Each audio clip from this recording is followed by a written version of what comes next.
یہ بھی آپ نے فرمایا ہمارے اور یہود کے روزے کے مابین جو فرق ہے وہ سحری ہے، یہ سحری، کیونکہ روزہ جو ہے وہ فجر سے لے کر اور غروب آفتاب تک ہے، طلوع آفتاب سے نہیں فجر سے، جبکہ وہ سفیدہ سحر جس کو ہم کہتے ہیں نمودار ہو جائے، طلوع آفتاب کا بھی 1.5 گھنٹے بعد ہوگا کہتے ہیں، لیکن اس وقت جو ہے روزہ شروع، غروب آفتاب پر ختم۔ اس حوالے سے اس سے پہلے کھانا پینا، اور اس میں بھی فرمایا گیا کہ بعض لوگ بہت زیادہ احتیاط کرتے ہیں، وہ صحیح نہیں ہے، اس لیے کہ فجر کے لیے اذان جب دیتے تھے تو اس میں بعض حضرات ذرا جلدی کرتے تھے، حضور نے فرمایا کہ نہیں دیکھو یہ ذرا جلدی کر دیتے ہیں، اگر تم میں سے کسی کے ہاتھ میں پیالہ ہے، ابھی وہ کچھ کھا رہا ہے، اذان ہو گئی تو وہ اپنا پیالہ پورا کر لے، اس میں بھی تشدد کی ضرورت ہے، جیسے کہ اس سے پہلے ہم پڑھ چکے یسروا ولا تعسروا یرید اللہ بکم اليسر ولا یرید بکم العسر، اللہ تمہارے ساتھ آسانی چاہتا ہے، سختی نہیں چاہتا۔ تو اسی طرح فرمایا وَكُلُوا وَاشْرَبُوا حَتَّىٰ يَتَبَيَّنَ لَكُمُ الْخَيْطُ الْأَبْيَضُ مِنَ الْخَيْطِ الْأَسْوَدِ مِنَ الْفَجْرِ ثُمَّ أَتِمُّوا الصِّيَامَ إِلَى اللَّيْلِ، پھر اب روزے کو پورا کرو رات تک۔ إِلَى اللَّيْلِ میں پھر بڑی بحثیں ہوئی ہیں، اس لفظ کی مناسبت سے اہل تشیع اس کے قائل ہیں کہ جبکہ خوب اندھیرا ہو جائے، لیکن اہل سنت کا اجماع ہے کہ غروب آفتاب اس سے مراد، اس لیے کہ آغاز رات کا غروب آفتاب کے ساتھ، اور اس میں بھی احادیث کے اندر آیا ہے کہ تعجیل کرنی چاہیے۔ بعض لوگ وہی جو میں نے عرض کیا کہ تقویٰ کے تحت جو ہے جیسے کہ سفر میں بھی روزے رکھتے ہیں، یا 104 بخار کے درجے میں بھی وہ روزہ قضا کرنے کو تیار نہیں ہوتے، ایسے ہی وہ تاخیر کرتے ہیں اپنے تقوی کے حساب سے، کہیں ایسا نہ ہو کہ غلطی نہ ہو جائے، کہیں یہ نہ ہو جائے، کہیں وہ نہ ہو جائے، تو پھر اس کے اندر وہ افطار میں، تو آپ نے فرمایا کہ قوم جو ہے اسی وقت صحیح رہے گی جبکہ وہ افطار میں عجلت سے کھا، یعنی سحری کے اندر بہت زیادہ جلدی کرنے کی ضرورت نہیں، اگر اذان ہو رہی ہے اس کے دوران بھی اگر کچھ کھا پی رہے تو کھا پی مکمل۔ اسی طریقے سے افطار کے اندر جو ہے وہ تاخیر کرنے کی ضرورت نہیں، سورج کے غروب کے ساتھ افطار کر۔ وَلَا تُبَاشِرُوهُنَّ وَأَنْتُمْ عَاكِفُونَ فِي الْمَسَاجِدِ، ہاں اپنی بیویوں سے تم مباشرت نہ کرو، تعلق زن و شوق قائم نہ کرو جبکہ تم مسجدوں کے اندر معتکف، یہ اعتکاف کا ذکر ہو گیا۔ رمضان کے آخری عشرے میں یہ اعتکاف جو مسنون ہے یہ 21ویں شب سے شروع ہو جائے گا، یعنی 20واں روزہ ختم ہوا اس کے ساتھ یہ اعتکاف شروع ہو گیا، اور پھر اعتکاف مسنون جو ہے وہ جب تک کہ چاند نظر نہ آ جائے شوال کا، عید کا، اس وقت تک یہ اعتکاف جاری رہے گا۔ یہ ہے مسنون اعتکاف، اس کی کیا حکمت ہے وہ میں بعد میں عرض کروں گا، تو یہ حکمت جو ہے اس کے حوالے سے گفتگو بعد میں ہو جائے گی، لیکن یہاں یہ بتا دیا گیا کہ یہ جو رمضان کی 20 راتوں میں اجازت دی گئی ہے اپنی بیویوں کے ساتھ ہم بستری کی، وہ اس معتکف کے لیے نہیں ہے۔ جو مسجد میں معتکف ہے تو ہاں اس کی اہلیہ آ سکتی ہے وہاں ملاقات کے لیے، کسی مشورہ کو کرنا ہے بہت ضروری ہے، آ جائے ملاقات ہو سکتی ہے، لیکن یہ کہ مباشرت نہیں ہو سکتی، وہ حرام۔ فرمایا وَلَا تُبَاشِرُوهُنَّ وَأَنْتُمْ عَاكِفُونَ فِي الْمَسَاجِدِ تِلْكَ حُدُودُ اللَّهِ، یہ اللہ کی حدود ہے، شریعت اسلامی کی یہ حدود ہے، فَلَا تَقْرَبُوهَا، تو ان کے قریب تک مت جاؤ۔ قرآن مجید میں اس اعتبار سے 2 انداز تعبیر ہے کہ اللہ کی حدود ہے فَلَا تَعْتَدُوهَا، یہ اللہ کی حدود ہے، ان سے تجاوز نہ کرو، اس حد کو پھلانگ نہ جاؤ، اس حد سے آگے نہ گزر جاؤ۔ یہاں تقربوها، اللہ تعالیٰ کے حدود کے قریب تک نہ جاؤ۔ اس کی وجہ ایک حدیث میں بیان کر دی گئی ہے کہ جیسے ہر بادشاہ کی ایک چراگاہ ہوتی ہے، وہ صرف شاہی جو بھی ہے جانور ہے ان کے، یا گھوڑے ہیں یا کوئی اور ہے، ان کے چرنے کے لیے ہے، وہاں پہ کوئی رعایت کا کوئی آدمی اپنی بھیڑ بکریاں وغیرہ نہیں لے جا سکتا، وہ حما کہلاتا تھا کہ یہ شاہ کے لیے مخصوص ہے۔ لِكُلِّ مَلَكٍ حِمًا وَحِمَ اللَّهُ مَحَارِمَهُ، اللہ بھی بادشاہ ہے کائنات کا، ارض و سما کا، اس نے بھی جن چیزوں کو حرام کر دیا ہے وہ حما، اس میں داخل نہیں ہونا تمہیں۔ تو فرمایا کہ جو چرواہا اپنی بھیڑوں کو بالکل اس کی آخری حد تک لے جائے گا تو اندیشہ ہے کہ کوئی بھیڑ کوئی بکری چھلانگ لگائے اور اس چراگاہ میں داخل ہو جائے، اس لیے کیپ این ڈسٹنس، ایک فاصلے پر رہو۔ احتیاط کا تقاضا یہ ہے کہ اس آخری حد کے قریب نہ جاؤ، فلا تقربوها، اس کے قریب نہ جاؤ۔ ان حدود کی تو سختی کے ساتھ پابندی کرنی ہے، ان کے لیے یہ ہے کہ ان کو نہ صرف یہ کہ ان سے تجاوز نہیں کرنا بلکہ ان سے ذرا کچھ فاصلے ہی پر اپنے آپ کو رکھنا۔ کذالک یبین اللہ آیاتہ للناس، اسی طریقے سے اللہ تعالیٰ واضح کرتا ہے اپنی آیات کو لوگوں کے لیے، وَلَعَلَّهُمْ يَتَّقُونَ، اور تاکہ وہ پھر تقویٰ کریں، بچیں۔ جب احکام معلوم ہو گئے اب بچنا آسان، جب احکام معلوم نہیں تو اندیشہ ہے کہ کہیں کسی حرام کے اندر جو ہے وہ ملبس میں جائے۔ جیسے کہ ایک حدیث میں آتا ہے کہ الحلال بین والحرام بین وبینہما مشتبہات، حلال کیا ہے یہ بھی واضح ہے، حرام کیا ہے یہ بھی واضح ہے۔ البتہ ان دونوں کے مابین کچھ چیزیں ہوتی ہیں متشابہات، پتہ نہیں حلال ہے کہ حرام ہے، تو تم بچو، ان چیزوں سے بھی بچو، اس لیے کہ اس کے اندر حرام ہونے کا اندیشہ ہے، لہذا ان سے بھی بچو۔ جو صریحاً حلال ہے اسی پر اکتفا، جن کے بارے میں تعین نہیں ہو پا رہا ہے کہ وہ حلال ہے، البتہ یہ بھی ثابت نہیں ہو رہا کہ وہ حرام ہے، تو ان سے بچ، یہ تقویٰ کا تقاضا ہے۔ اگرچہ قانونی اعتبار سے یہ کہا جائے گا کہ وہ مباح، جس شے کی حرمت کا ثبوت ہمیں کتاب اللہ اور سنت رسول سے نہ ملے وہ مباح ہے، لیکن یہ ہے کہ تقویٰ کا تقاضا یہ ہے، قانون کا تقاضا یہ کہ مباح کو آپ اختیار کریں گے تو آپ پر گرفت نہیں ہوگی، اس لیے کہ اس کی حرمت ثابت نہیں ہے، لیکن تقویٰ کا تقاضا یہ ہے کہ آپ صرف اس شے پر اکتفا کریں کہ جس کے حلال ہونے کے لیے ثبوت اور دلیل موجود، تو یہ ہے کہ تلک حدود اللہ فلا تقربوها کذالک یبین اللہ لکم للناس آیاتہ للناس لعلہم یتقون۔ یہ احکام ہے تکمیلی روزے کے، جس کے ضمن میں میں نے کچھ احادیث نبویہ کے حوالے سے بھی ان کی مزید وضاحت کر دی۔ اب آئیے تیسری بات، روزے کا اصل حاصل کیا؟ اب پہلی آیت پر ہمیں توجہ دینی ہوگی، یا ایھا الذین آمنوا کتب علیکم الصیام، اہل ایمان تم پر روزہ فرض کیا گیا، لکھ دیا گیا، طے کر دیا گیا۔ اگرچہ جیسا کہ میں نے عرض کیا یہ ابتدائی حکم ہے اور اس میں وجوب علی التخییر وہ بعد میں آ چکا دوسری آیت، کما کتب علی الذین من قبلکم، جیسے کہ یہ فرض کیا گیا تھا ان پر جو تم سے پہلے تھے، یعنی یہود اور نصارہ، ان پر بھی یہ روزہ جو ہے یہ فرض تھا۔ البتہ احکام مختلف ہو گئے، جیسے جمعے کا دن اور جمعے کو چھوڑ کر یہودیوں نے سبت کا دن اختیار کیا، عیسائیوں نے جو ہے وہ سنڈے کو اختیار کر لیا، لیکن احکام میں فرق ہے۔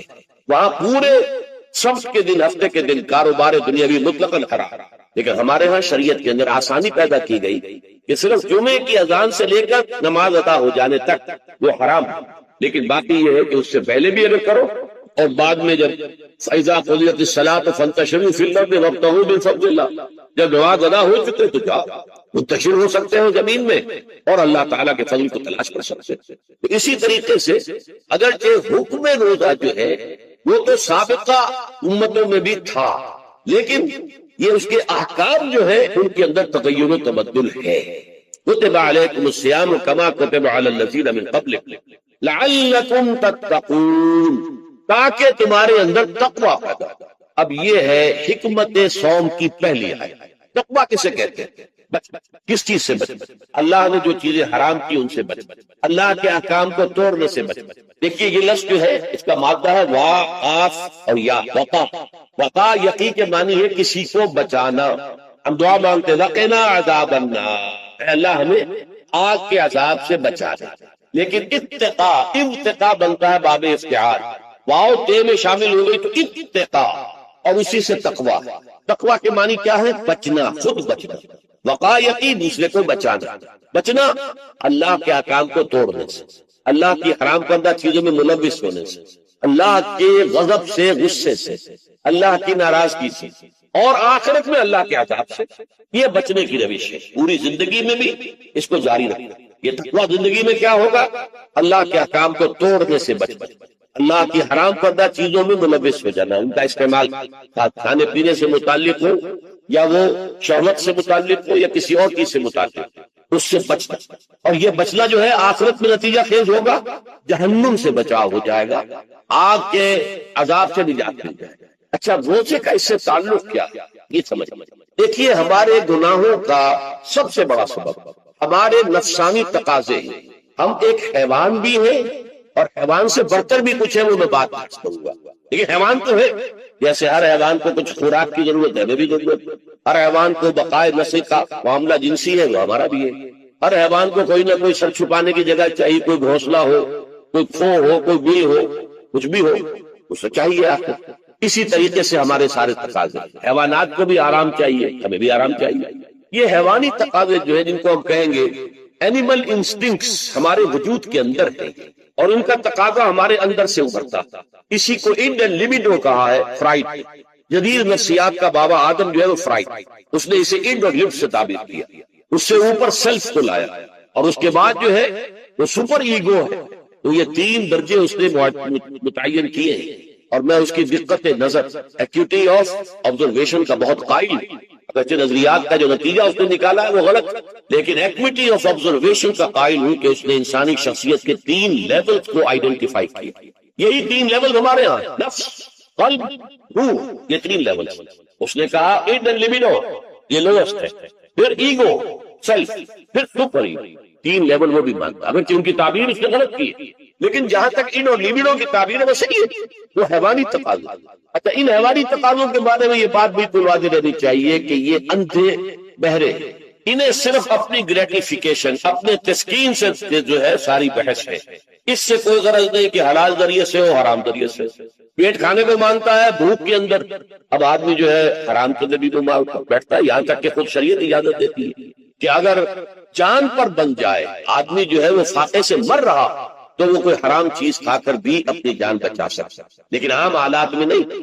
لیکن ہو سکتا ہے ہمارا چٹخارا جو ہے وہ حرام کی طرف ہمیں لے جائے. کسی کو واقعتاً اللہ نہ کرے کہ سور کے گوشت کا چسکا لگ جائے، وہ اس کے بغیر بچتا ہی نہیں، کھاتا ہے.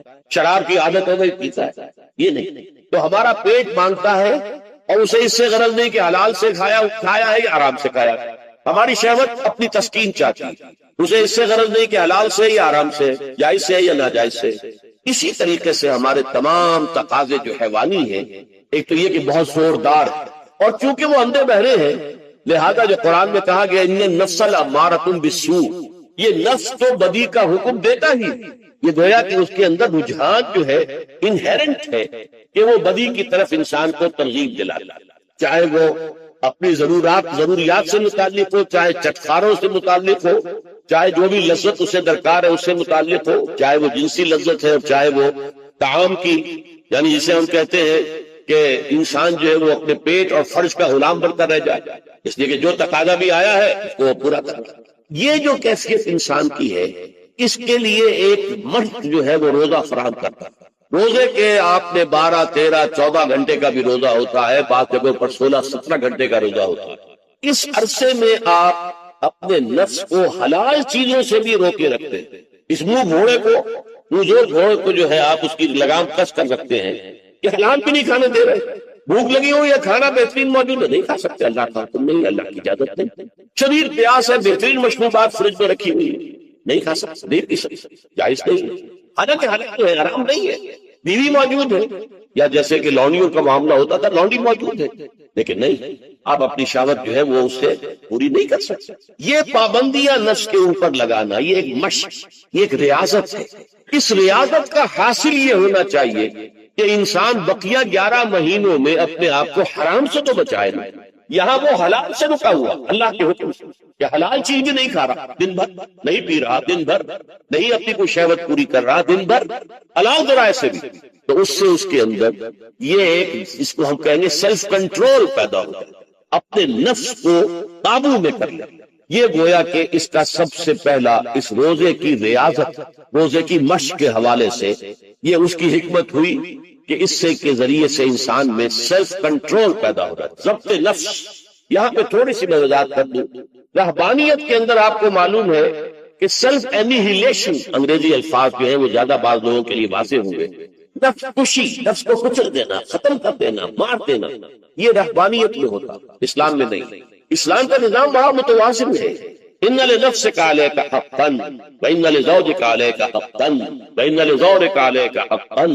حضور نے فرمایا دیکھو تمہارے نفس کا بھی تم پر حق، اسے مناسب حد تک آرام دینا بھی تمہارے ذمے ہے، اسے غذا بہم پہنچانا بھی تمہارے ذمے ہے.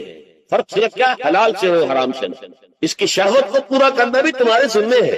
فرق صرف کیا ہے؟ جائز راستے سے ہو حرام سے نہ. اس کا نام ضبط نفس ہے، سیلف اینیہیلیشن، نفس کو کچل دینا. یہ جو تپسیاں جو ہے ہندو سادھو کرتے رہے ہیں، اور جو سب سے زیادہ معاملہ جو ہے وہ جو راہب ہوتے تھے حضرت مسیح علیہ السلام کے پیروکاروں میں، انہوں نے تاریخ کے اندر جو مثالیں دی ہیں اس کا جو ہے اندازہ کرنا مشکل ہو جاتا ہے کہ کس درجے وہ لوگ اپنے نفس کو کچلتے ہیں، جس کا قرآن مجید میں سورہ حدید میں ذکر بھی ہے. اکثر لوگ تو پابندی نہیں کر سکتے تھے، اپنے اوپر پابندیاں لگانے کے بعد غلط راستوں پر بھی چل پڑتے تھے، لیکن جو لوگ ان پابندیوں کو نبھاتے تھے وہ کس انتہا تک جاتے تھے. کبھی آپ جو ہے ہسٹری آف کرسچن مناسٹسزم پر جو تاریخ کتابیں لکھی گئی ان کو پڑھیں تو اندازہ.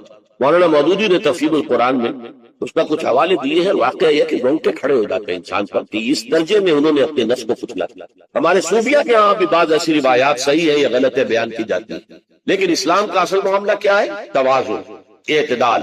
تمہارے نفس کا بھی تم پر، ان لنفسک علیک حق، تمہاری بیوی کا بھی تم پر حق ہے، وان لزوجک علیک حق، اور تمہارا جو بھی کوئی ملاقاتی کوئی دوست ہے اس کا بھی زورک علیک حق، زیارت کرنے کے لیے کوئی آیا اس کا بھی حق ہے، ان کے حقوق ادا کرو۔ حضرت عبداللہ ابن عمرو بن العاص رضی اللہ تعالی عنہما صحابہ کرام میں اس اعتبار سے بہت ممیز تھے کہ ان پر عبادت جو ہے، عبادت گزاری کا اتنا غلبہ ہو گیا، ہر روز روزہ رکھتے تھے اور رات کو پوری رات کھڑے رہتے تھے۔ حضور کو اطلاع دی گئی، حضور نے طلب کیا، فوراً آپ نے فرمایا یا عبداللہ الم نصبر، کیا ہمیں یہ خبر نہیں دی گئی انک تصوم الدہر تقوم اللیل، کہ تو ہمیشہ رات کو کھڑا رہتا اور ہر روز روزہ رکھتا ہے۔ اب ظاہر بات ہے حضور کے حضور میں جھوٹ کیسے بولتے، ویسے بھی جھوٹ بولنے کا سوال نہیں ثابت لیے، تو عرض کیا بلا یا رسول اللہ، یہ تو صحیح ہے۔ فرمایا لا تفعل، ہرگز ایسا مت کرو، فإن لنفسك عليك حقا وإن لزوجك عليك حقا وإن لزورك عليك حقا، تمہارے نفس کا بھی تم روزہ رکھو بھی اور افطار بھی کرو۔ بہترین روزہ جو ہے وہ حضرت داؤد علیہ السلام کا تھا، ایک دن روزہ رکھتے تھے، ایک دن افطار کرتے تھے۔ لیکن یہ ہے کہ آپ ہفتے میں 2 دن روزے حضور کے ہیں، سوموار کو اور جمعرات، مہینے میں 3 روزے، یہ ہے، اس میں گویا کہ سنت پر عمل بھی ہو جائے، لیکن یہ کہ ہمیشہ روزہ، بلکہ یہاں تک کہا گیا ما صام من صام الدہر، جو ہمیشہ روزہ رکھتا ہے انہوں نے وہ روزہ رکھا ہی نہیں۔ کیا مطلب؟ یہ تو اس نے اپنی ہیبٹس بدل دی ہے، ہیبٹ ہو گئی ہے یہ کہ سارا دن بھر نہیں کھانا، صبح کھانا شام کو کھانا، بس یہ تو اس نے اپنی ہیبٹ بدل دی ہے، روزہ ہیبٹ بن گیا۔ ما صام من صام الدہر، جس نے ہمیشہ روزہ رکھا انہوں نے روزہ رکھا ہی نہیں، اس لیے کہ روزہ تو در حقیقت اس شخص پہ شاخ گزرتا ہے جس کو عادت ہے دن میں کھانا کھانے کی، اس کو دن کے اندر 3 کھانے کھانے کی عادت ہے، تبھی تو وہ شاخ گزرے گا۔ اگر وہ عادت ہی آپ نے بدلنی ہے تو ظاہر بات ہے کہ پھر روزے کی جو برکت ہے وہ تو ظاہر نہیں ہوگی۔ تو بہرحال اس اعتبار سے غور کیجئے کہ یہ پہلا حکم جو ہے روزے کا، لعلکم تتقون، تاکہ تمہارے اندر تقوی پیدا ہو جائے، اپنے نفس پر کنٹرول پیدا ہو۔ اس کو یوں سمجھیے کہ یہ ایک بڑا منہ زور گھوڑا ہے، ہمارا جو نفس ہے، ہمارا جو جسم ہے، حیوانی نظام، اس پر ہماری خودی یا ہماری انا یا ہماری ایگو یا ہمارا سیلف، یہ اس پر حکمران، اس کا گھوڑے کا سوار۔ اب اگر گھوڑا منہ زور ہے اور سوار کے قابو میں نہیں ہے تو کیا نتیجہ نکلے گا؟ اب وہ گھوڑے کے اختیار میں ہے، سوار صاحب کی جان جو ہے وہ جا کر پٹک دے، کہیں کسی کھائی میں گرائے، کسی اور جگہ گرائے، وہ تو گویا کہ اس کے رحم و کرم سوار تکڑا ہے، اور سوار نے جو ہے گھوڑے کو قابو میں کیا گیا، اس کی رانوں میں بھی جان ہے، دبایا ہوا گھوڑے کو اپنی رانوں کے درمیان۔ تو ظاہر بات ہے کہ اب یہ گھوڑا جو ہے بہت بڑی ایسٹ ہے اس کے، اب گھوڑا ادھر جائے گا جدھر سوار لے جانا چاہے، سوار اپنے مقصد اپنی منزل تک پہنچے گا گھوڑے کے ذریعے سے، اور اگر برعکس ہے جیسا کہ میں عرض کر چکا ہوں تو وہ سوار جو ہے وہ گھوڑے کے رحم و کرم کرتا۔ یہی معاملہ ہے، ہماری خودی یا ہماری انا یا ہمارا ایگو، یہ در حقیقت یہ راکب ہے، اور ہمارا وجود حیوانی یہ مرکب ہے، یہ گھوڑا۔ اگر ہم قابو یافتہ ہو اپنے گھوڑے کے اوپر تو یہی جسم ہمارے لیے ایک بہت بڑا ایسٹ ہے۔ ہاتھوں سے نیکی کمائیں گے، پاؤں سے نیکی کمائیں گے، آنکھوں سے نیکی کمائیں گے، کانوں سے نیکی کمائیں گے، یہ ساری نیکیاں کمانے کا ذریعہ۔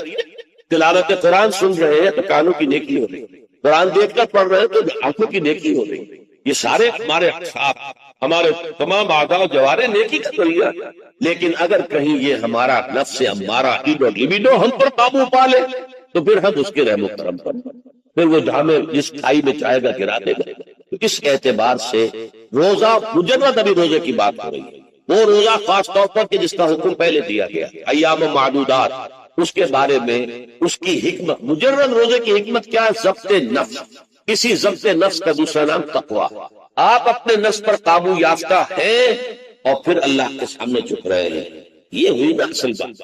آپ اللہ کے سامنے تو جھک رہے ہیں، اے اللہ میں تیری ہی بندگی کرتا ہوں اور کروں گا، نفس پر قابو ہے ہی نہیں، تو آپ کا یہ کہنا مکمل ہو جائے گا، نفس کا تقاضا ابھرے گا اور آپ اس کے آگے ہاتھ جوڑ کر کھڑے ہو جائیں گے۔ تو گویا کہ جو آپ نے کہا تھا ایاک نعبد و ایاک نستعین، اس کی پیروی کرنا، اس کو پورا کرنا، اس کا تقاضا بجا لانا آسان کام نہیں۔ جو بھی گویا مسلمانوں بالارض کہ دامن مشکلات لا الہ، جب میں کہتا ہوں کہ میں مسلمان ہوں تو میں مجھ پر کب کاری ہوں، لیکن مجھے معلوم ہے کہ لا الہ کہنے کا مقصد کیا ہے، مطلب کیا ہے، اس کے تقاضے کیا۔ تو روزہ مجرد روزے کی غرض و غایت تقویٰ یا ضبط نفس، یعنی سیلف کنٹرول، اور اس سیلف کنٹرول کے ساتھ اپنے پورے وجود کو اللہ کے سامنے جھکا دیا، یہ عبادت ہے۔ اب آئیے اس عبادت کے لیے، روزے کے لیے رمضان کا مہینہ کیوں منتخب کیا گیا؟ بالآخر پہلے تو وہ ہر مہینے کے 3 دن تھے، بالآخر مستقل تا قیامت اور رمضان کا مہینہ، اس کی علت کیا ہے؟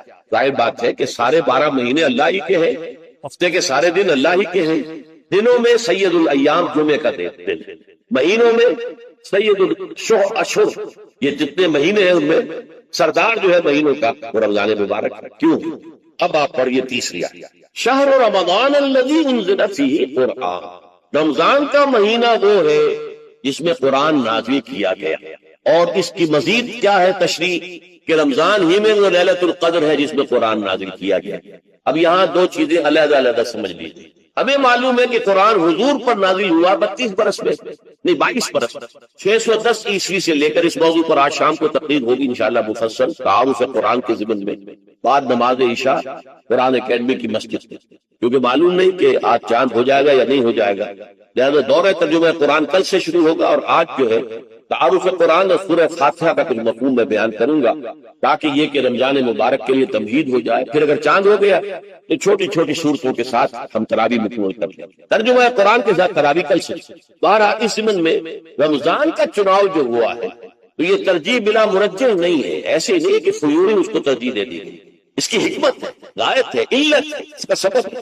رمضان کا مہینہ وہ ہے جس میں قرآن نازل کیا گیا، اسی میں وہ لیلۃ القدر ہے جس میں قرآن نازل کیا گیا۔ اگرچہ ہم جانتے ہیں کہ حضور پر قرآن نازل ہوا ہے 22 برس، 610 عیسوی سے 632 تک۔ اس مہمے کو کیسے حل کریں گے؟ اس کا حل کیا ہے؟ رمضان مبارک کی ایک شب مبارک لیلۃ القدر میں پورا قرآن لوح محفوظ سے دفعتاً پورا کا پورا سمائے دنیا، پہلا آسمان جو ہے ہمارا، اس کے اوپر نازل کر دیا گیا۔ اس کے لیے لفظ انزلہ، انزلہ ینزل انزالن کے معنی ہے دفعتاً کسی چیز کو اتار دیا، اور نزلہ ینزل تنزیل کے معنی ہے رفتہ رفتہ درجہ درجہ درجہ درجہ درجہ اتار۔ اعلام، عالم یعلم اعلانا، کسی شے کو خبردار کر دینا، بتا دینا، بس ہم نے بتا دیا تم جانو تمہارا کام۔ تعلیم یہ ہے اس کو درجہ بدرجہ سمجھانا، اس کے دماغ میں اتارنا، دیکھنا کہ اتنی بات سمجھ گیا تو اگلی بات سمجھانا، یہ سمجھ میں آ گئی تو اگلی بات، تعلیم اس کو کہتے ہیں۔ تو انزال دفعتاً اتار دینا، تنزیل رفتہ رفتہ تدریجاً تھوڑا تھوڑا کر کے اتارنا۔ تو حضور پر تنزیل ہوئی ہے، فَإِنَّهُ نَزَّلَهُ عَلَىٰ قَلْبِكَ، جبرائیل نے اس قرآن کو تھوڑا تھوڑا تھوڑا تھوڑا کر کے نزلناہ تنزیلا رتلناہ ترتیلا، ہم نے تھوڑا تھوڑا کر کے اتارا۔ لیکن لیلۃ القدر میں جو ماہ رمضان مبارک کی شب ہے آخری عشرے کی، اس میں پورا قرآن اتار دیا گیا تھا لوح محفوظ سے سمائے دنیا۔ شہر رمضان الذی انزل فیہ القرآن ھدی للناس وبینات من الھدی والفرقان، یہ قرآن کیا ہے، کیا بنا کر نازل کیا گیا؟ یہ حال ہے، یہ لوگوں کے لیے، پوری نوع انسانی کے لیے ہدایت ہے، اور یہ ہدایت بینات کی شکل میں آئی، واضح تعلیمات جن میں کوئی شک و شبہ کی گنجائش نہیں۔ از خود روشن، بینہ اسے کہتے ہیں وہ شے جو از خود روشن ہو، جس کو ہم کہتے ہیں کہ آفتاب آمد دلیل آفتاب، جب سورج طلوع ہو گیا تو اپنے وجود پر روشن دلیل ہے، اسے کسی اور دلیل سے ثابت کرنے کی ضرورت نہیں، از خود واضح۔ تو بینات من الہدی، جو قرآن کی بنیادی ہدایت ہے وہ بینات پر مشتمل، واضح چیز جو انسان کے لیے، اس کی فطرت کے لیے جانی پہچانی چیز ہے، یہ کوئی باہر کی چیز نہیں آ رہی ہے، اس کے قلب کی گہرائیوں کے اندر یہ سب کچھ موجود ہے، اور اس کی گواہی اس کے قلب کی گہرائیوں سے نکلتی ہے۔ ہاں دیکھنا تقریر کی لذت کے جو اس نے کہا، میں نے یہ جانا کہ گویا یہی میرے دل میں ہے، اس نے تو میرے اپنی فطرت کی ترجمانی کی ہے۔ والفرقان، بینات من الہدی والفرقان، یہ بینات کا اطلاق فرقان پر بھی ہو رہا، حق و باطل کے اندر فرق کر دینے والی شے، بین صورت میں یہ حق ہے، یہ باطل، یہ جائز ہے، یہ ناجائز، یہ غلط ہے، یہ صحیح ہے۔ یہ ہے قرآن مجید کی عظمت کا بیان۔ ویسے تو عظمت قرآن مجید کے اندر بہت سے مقامات پر آئی ہے، بڑے ہی پرشکو انداز میں بھی آئی ہے، لیکن یہ اس وقت موقع نہیں ہے اس میں جانے کا۔ یہاں جو قرآن کا تعارف کرایا گیا، ھدی للناس وبینات من الھدی والفرقان، اور یہ رمضان میں نازل کیا گیا، لہذا رمضان کا مہینہ جو ہے اس عبادت کے لیے خاص اور مختص کر دیا گیا۔ فمن شہد منکم الشہر فلیصم، تو جو کوئی بھی تم میں سے اس مہینے کو پائے یا اس میں مقیم ہو وہ لازماً روزہ رکھے۔ میں بیان کر چکا ہوں، یہ وجوب علی العین، اس کے اندر اب اختیار نہیں ہے، لیکن یہ کہ اگر ومن کان منکم مریض او علی سفر فعدۃ من ایام اخر. اب دیکھیے یہ جو رمضان مبارک کو منتخب کیا گیا جو نزول قرآن کا مہینہ ہے، تو اس میں ایک دوسرا پروگرام رکھ دیا گیا ہے جو قرآن مجید میں تو واضح طور پر نہیں کہا گیا، اس لیے کہ اگر قرآن میں اس طور سے آ جاتا تو فرض ہو جاتا، اسے تتبعاً رکھا گیا، لہذا اس کا ذکر قرآن میں نہیں ملے گا. موجود ہے کہ جب اس مہینے کو چنا ہی اس لیے گیا ہے کہ یہ نزول قرآن کا مہینہ ہے، لہذا اس کے لیے جو ہم نے پڑھا تھا وہ خطبہ وہ اس کو پلٹ لیجئے. جعل اللہ صیامہ فریضۃ وقیام لیلہ تطوعا، اللہ نے اس مہینے کا روزہ رکھنا تو فرض قرار دے دیا، اور اس کا قیام اللیل راتوں کو کھڑے رہنا یہ مرضی پر چھوڑ دیا. جو کر سکے، جو بھی ہمت کرے. ترغیب و تشویق.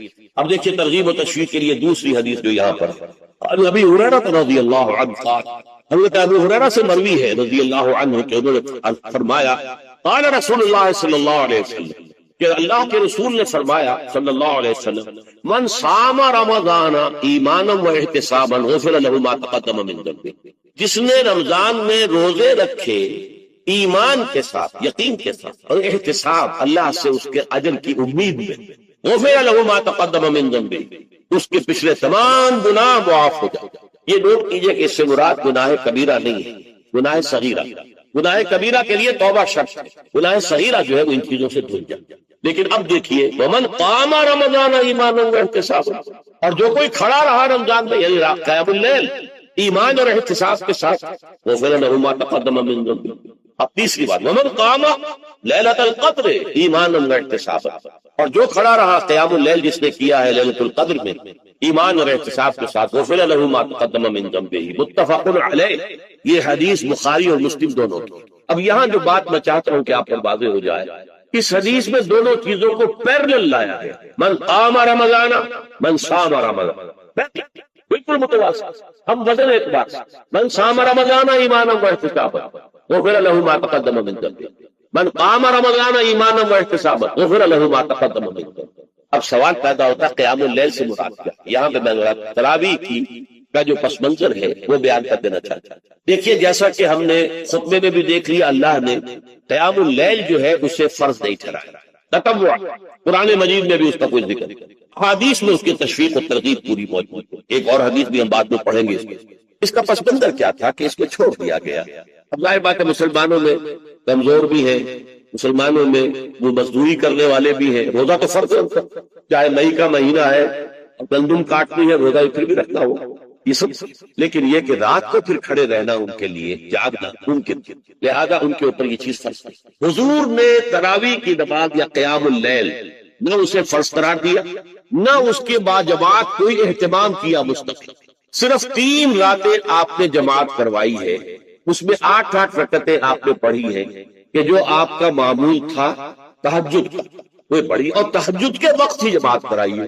یہ ہے وہ حدیث. اس کے علاوہ کسی نماز تراویح جو ہے جو ہم پڑھتے ہیں 20 رکعتیں عشاء کے ساتھ متصل، اس کا کوئی ذکر نہ دور نبوی میں ہے نہ دور صدیق اکبر میں. یہ دور حضرت عمر کی خلافت میں ہوا ہے، اور ہم نہیں کہہ سکتے کتنے سال کے بعد ہوا. حضرت عمر رضی اللہ تعالیٰ عنہ کی خلافت کا دور جو ہے وہ تو 10 برس ہے، ہو سکتا ہے 5 برس کے بعد ہوا ہو، 6 برس کے بعد ہوا ہو، 12 ہوا ہے ان کے. حضرت عمر ایک مرتبہ مسجد میں داخل ہوئے، مسجد نبوی میں، تو دیکھا کہ کچھ لوگ 8 10 12 جو ہے وہ ایک جو ہے حافظ کے پیچھے کھڑے ہوئے اور قرآن سن رہے، کچھ دوسرے کونے میں کھڑے ہیں، کچھ کہیں اور کھڑے ہیں، مختلف جماعتیں ہو رہی ہیں.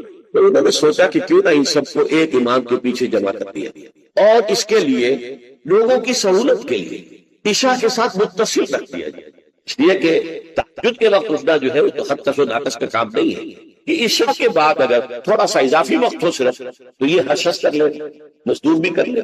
لہذا آپ نے یہ نظام تجویز فرمایا کہ عشاء کے متصل بعد 20 رکعت نماز پڑھی جائے اور ایک امام کے پیچھے پڑھی. یہ گویا کہ اجتہاد ہے حضرت عمر رضی اللہ تعالی عنہ، اس کو آپ نے خود بدعت بھی قرار دیا، لیکن بدعت حسنہ. بدعت کس اعتبار سے؟ لغوی اعتبار سے، نئی بات، اس لیے کہ حضور کے زمانے میں نہیں تھی، تو یہ اس طریقے سے ایک نئی بات. لیکن یہ بات کیونکہ بہت اچھی ہے، بہت عمدہ ہے. آپ جب یہ نظام چل پڑا تو ایک دن مسجد میں آئے، دیکھا کہ بڑی بھری مسجد ہے، صحابہ کھڑے ہیں اور ایک امام کے پیچھے قرآن سن رہے ہیں. آپ نے فرمایا نعم البدعۃ ھذہ، یہ جو ہم نے نئی بات شروع کی ہے یہ بہت اچھی، بہت. اب یہاں سے فرق واقع ہو گیا. ایک تو اہل تشیع جو ہے وہ تو ویسے ہی حضرت عمر سے بہت دشمنی رکھتے ہیں، عناد رکھتے ہیں، جو حضرت عمر کے اجتہادات سے انہیں نفرت ہے، انہیں دوری ہے، چاہے وہ کوئی سا بھی حضرت عمر کا اجتہاد۔ ہمارے ہاں اہل حدیث حضرات بھی در حقیقت حضرت عمر یا کسی اور خلیفہ راشد کے فعل کو وہ سمجھتے ہیں کہ یہ ایگزیکٹو آرڈرز ہیں، یہ ہمیشہ کے لیے نہیں۔ حضرت عمر نے اپنے دور میں نظام قائم کیا، ان کے دور کے لیے ٹھیک تھا، یہ ہمیشہ کے لیے نہیں۔ ہمیشہ کے لیے وہ 8 ہی رکعت میں قائل ہیں، وہ تہجد والے، لیکن اس میں بہرحال انہوں نے بھی خود یہ اضافہ کیا ہے کہ وہ 8 رکعتیں وہ عشاء کے ساتھ متصل پڑھتے ہیں، تہجد کے وقت تو نہیں پڑھتے۔ اور حضور نے تو صرف 3 روز جو ہے وہ کرائی تھی جماعت، وہ لوگ 30 دن یا 29 دن پڑھ رہے ہیں، تو اضافہ تو انہوں نے بھی کر دیا، تو نظام میں تبدیلی تو ہو گئی۔ لیکن اہل سنت جو کہلاتے ہیں، ہمارے جو 4 جو ہیں، جو